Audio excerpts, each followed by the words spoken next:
तेलंगाना के कालेश्वरम प्रोजेक्ट के हवाले से सनसनीखेज खबर है। मेडीगड्डा बैरेज के एक ही पिलर में दरार पड़ने पर BRS लीडर प्रवीण कुमार ने तहलका मचा देने वाले इल्जामात आयद किए हैं।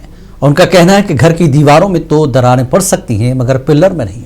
उनका कहना था कि मेडीगड्डा बैरेज के सिर्फ पिलर नंबर 20 में क्रैक आने से धमाके के शुबहात पैदा होते हैं। प्रवीण कुमार के मुताबिक 21 अक्टूबर 2023 की शाम वहां जोरदार आवाजें सुनाई दी थी और असिस्टेंट इंजीनियर रविकांत ने अगले दिन महादेवपुर पुलिस स्टेशन में शिकायत भी दर्ज कराई थी, लेकिन अब तक FIR पर कोई कार्रवाई नहीं हुई।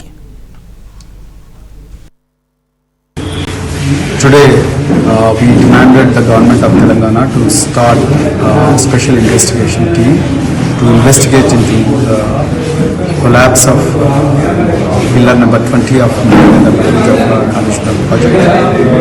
Because we strongly suspect that there must have been a sabotage and irregularities because the same Medigadda project has withstood the record floods in the last 500 years. But it is so surprising that when there were no floods and when the water was still and then the flow was bare minimum, and during that time only one pillar collapsed, and that too there is a crack in the pillar which is highly unusual according to all senior engineers and the technical experts.